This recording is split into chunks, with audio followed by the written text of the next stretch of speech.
हिंदुस्तान की आज़ादी के बाद करीब 75 साल की आज़ादी हमने देखी और कई केंद्र सरकार अलग अलग पार्टियों की बनी, बड़ी बड़ी बहुमत वाली सरकारें इस देश के अंदर बनी। लोगों ने पार्टियों की दोस्ती भी देखी, राजनेताओं की दुश्मनी भी देखी, मगर आज तक के इतिहास में मुझे नहीं मालूम पड़ता कि कभी ऐसा हुआ हो कि एक केंद्र सरकार ने अपनी केंद्रीय एजेंसियों का इस्तेमाल या दुरुपयोग करते हुए पहले सरकार के नंबर 3 के मंत्री नेता को गिरफ्तार किया हो, सरकार और पार्टी के नंबर 2 के नेता को एजेंसियों का इस्तेमाल करके गिरफ्तार किया हो, और अब पार्टी के और सरकार के नंबर 1 के नेता की गिरफ्तारी की तैयारी की जा रही हो। ये कभी सुना नहीं गया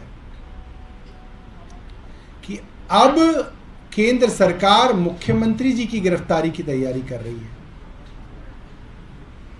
ऐसी क्या दुश्मनी हो गई प्रधानमंत्री जी की, भारतीय जनता पार्टी की, कि इस तरीके की दुश्मनी निभाई जा रही है, इस तरीके से पीछे पड़ गए हैं कि इस राजनीतिक दल को खत्म करना है। हम तो बहुत छोटी सी पार्टी है, सबसे छोटी पार्टी, सबसे नई पार्टी, 2 राज्यों में सरकार चलाते हैं। हमारा और प्रधानमंत्री जी का कोई कंपैरिजन ही नहीं है। भारतीय जनता पार्टी तो दुनिया की सबसे बड़ी पार्टी है। प्रधानमंत्री जी खुद कहते हैं कि मेरा डंका पूरे, जो कह सकते हैं, तीनों लोकों में मेरा डंका बज रहा है। ऐसा क्या हो गया कि केंद्र ने सारी ताकत अरविंद केजरीवाल जी के खिलाफ झोंक दी? सबके मन में सवाल है। दिल्ली में एक गरीब झुग्गी झोपड़ी में बैठा हुआ साइकिल रिक्शा चलाने वाला ये सोच रहा है, और दिल्ली के ग्रेटर कैलाश और साउथेक्स की कोठी में बैठा एक बुद्धिजीवी भी ये सोच रहा है। ऐसा क्या हो गया कि दुनिया भर के दुश्मनों को छोड़ के भारतीय जनता पार्टी की केंद्र सरकार को सिर्फ आम आदमी पार्टी और अरविंद केजरीवाल नजर आ रहे हैं। सारी ताकत झोंक दी। दिल्ली में कई चुनाव हुए, सारे मंत्रियों को लगाया गया, गृह मंत्री आए, प्रधानमंत्री आए, रैलियां करी, गलियों में पर्चे बांटे। दिल्ली के लोगों ने आम आदमी पार्टी को बहुमत दिया। फिर चुनाव हुए, खूब बदनाम किया, फिर बहुमत मिला। विधायकों को डराया गया, धमकाया गया, सैकड़ों मुकदमे हमारे विधायकों पे डाले गए, विधायकों को खरीदने की कोशिश की गई, 20-20 करोड़ के ऑफर दिए गए, मगर अरविंद केजरीवाल की सरकार है कि गिरती नहीं, आम आदमी पार्टी की सरकार है कि टूटती नहीं। तो अब अरविंद केजरीवाल को खत्म तो करना है, अरविंद केजरीवाल को समाप्त करना है। ये प्रधानमंत्री जी ने ठान लिया है कि अरविंद केजरीवाल दिखे नहीं, इनकी राजनीति हो या अरविंद केजरीवाल हो, इनको समाप्त करना है। तो अब ये सोचा गया है कि अब एक एक करके इनके नीचे के नेताओं को तो बंद कर दिया, अब अरविंद केजरीवाल को भी जेल में डाला जाए। साल 6 महीने अरविंद केजरीवाल को जेल के पीछे रखा जाए और फिर एजेंसियों का तांडव दिल्ली में, पंजाब में मचाया जाए और इनकी पार्टी में तोड़फोड़ की जाए, इनके विधायकों को, मंत्रियों को डरा के, धमका के, पुलिस से, ईडी से, सीबीआई से इनकी सरकारें गिराई जाए और पार्टी को खत्म किया जाए। इस सब के बीच मुझे इस बात का गर्व है, इतने बड़े बड़े राजनीतिक दल यहां पे रहे, दशकों तक सबने राजनीति की, मगर अगर प्रधानमंत्री जी को किसी का डर सताता है तो अरविंद केजरीवाल है। आज सब लोगों को अपने सवाल का जवाब तो मिल गया कि प्रधानमंत्री जी किससे परेशान हैं, उसका नाम अरविंद केजरीवाल है। तो अरविंद केजरीवाल से जो दुश्मनी प्रधानमंत्री जी निभा रहे हैं, उसमें प्रधानमंत्री जी बहुत आगे निकल गए, भारतीय जनता पार्टी बहुत आगे निकल गई। और मैं ये कहता हूं कि अगर इनकम टैक्स कमिश्नर की नौकरी छोड़ के सुंदर नगरी की झुग्गियों में गरीब लोगों की राशन की लड़ाई लड़ने वाले अरविंद केजरीवाल भ्रष्टाचारी हैं, तो इस दुनिया में कोई ईमानदार है नहीं। अगर आज अरविंद केजरीवाल भी बेईमान है तो मैं समझता हूं कि अब इस दुनिया के अंदर कोई ईमानदार नहीं बचा। ये प्रधानमंत्री जी ठीक नहीं कर रहे। बहुत सारे लोग हैं, दिल्ली में हैं, देश में हैं, जो प्रधानमंत्री जी को भी पसंद करते थे और अरविंद केजरीवाल जी को भी पसंद करते थे। एक बड़ा तबका है जो नेशनल इलेक्शन में प्रधानमंत्री जी को वोट डालता था और स्टेट इलेक्शन में अरविंद केजरीवाल को वोट डालता है। वो बड़ा तबका आज इस सोचने पे मजबूर है कि क्या कारण हो गया कि प्रधानमंत्री जी इस तरीके से एक वैकल्पिक राजनीति देने वाली पार्टी को समाप्त करने के लिए पीछे पड़ गए हैं।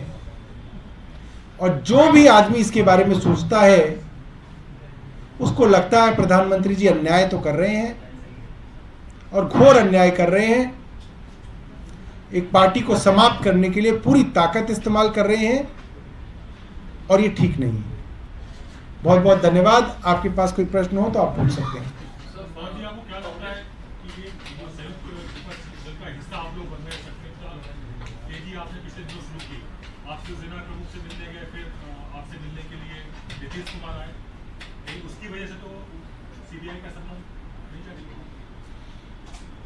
देखिए, अपोजिशन पार्टीज के अंदर तो बहुत सारी पार्टीज हैं, बड़ी बड़ी पार्टीज हैं।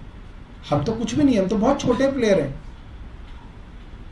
पूरी ताकत केंद्र सरकार अरविंद केजरीवाल को समाप्त करने में क्यों लगा रही है, मुझे इसकी बड़ी चिंता है। हमें भी नहीं पता था कि हम इतने बड़े हैं। अरविंद केजरीवाल इतने बड़े नेता बन गए हैं अब कि प्रधानमंत्री ने सारी मर्यादाएं तोड़ के, सारे लोक लिहाज तोड़ के, सारी एजेंसियों को इस तरीके से पीछे लगाया है कि अब अरविंद केजरीवाल को समाप्त करिए। ये हमारे लिए भी बड़ी आश्चर्य की बात है। पता नहीं क्यों इस तरीके से हो रहा है। ये खबर आ रही है कि खड़गे ने अरविंद केजरीवाल से बात की, मल्लिकार्जुन खड़गे ने पीपी शामिल में खबर है किसी के संबंध में आपको कोई जानकारी? देखिए, मुझे ये जानकारी है राहुल गांधी जी को डिस्क्वालीफाई किया गया। अरविंद केजरीवाल पहले नेता थे गैर कांग्रेसी जिन्होंने सबसे पहले ट्वीट करके कहा ये गलत है। अगर अपोजिशन का नेता कोई प्रधानमंत्री जी और सरकार से सवाल करता है तो उसकी जुबान बंद कराने का ये तरीका ठीक नहीं है। और उन्होंने बयान दिया, जबकि लगातार कांग्रेस के लोग हमारे विषय में बयान दे रहे थे। मगर अगर आज खड़गे जी ने ऐसा कहा है तो हम इसका स्वागत करते हैं। लेकिन दिल्ली के जो उनके अध्यक्ष हैं वो तो कह रहे हैं कि सीबीआई जांच करके सही कर रही है। अरविंद केजरीवाल पर तो आंच आनी थी। क्या आपको विरोधाभास नजर आता है कांग्रेस के बयान में? अगर खड़गे राष्ट्रीय अध्यक्ष हैं, आप 100 कांग्रेस के लोगों को पकड़ के पूछिए कि आपके दिल्ली के अध्यक्ष कौन है। 100 में से 100 कहेंगे कौन है। वो कोई नहीं है, ही इज नोबडी। सौरभ, इसके अलावा सवाल ये है कि सोमवार को विधानसभा सत्र बुलाया गया है, इसका मकसद क्या है और सत्र में आप किस एजेंडे को प्रस्तुत करने वाले हैं और क्या आपकी कोशिश है? दिल्ली के अंदर जो आज स्थिति है वो पूरे देश के किसी राज्य में आज तक नहीं हुई। ये अनप्रेसिडेंटेड है, कल्पना से परे है। तो दिल्ली की जो सबसे बड़ी पंचायत है, जो दिल्ली के लोकतंत्र का मंदिर है, वहां चर्चा ना हो ये तो संभव नहीं है।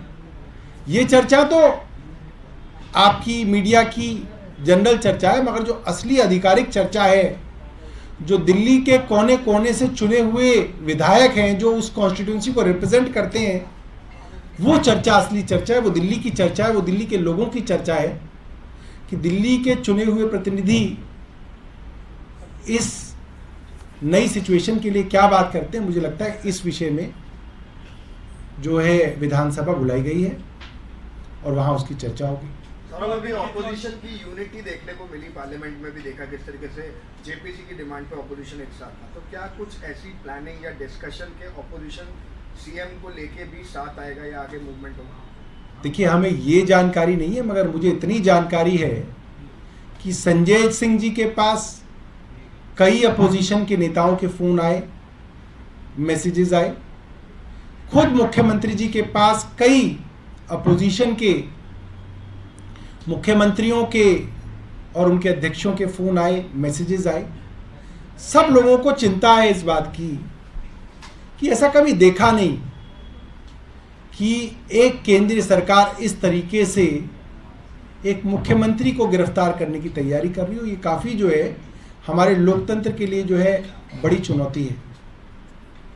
विधानसभा को विशेष अधिकार होते हैं, तो उसके तहत कोई कॉल की जाएगी इस तरह के संदर्भ जारी करने के लिए? देखिए, मेरी ये जानकारी नहीं है।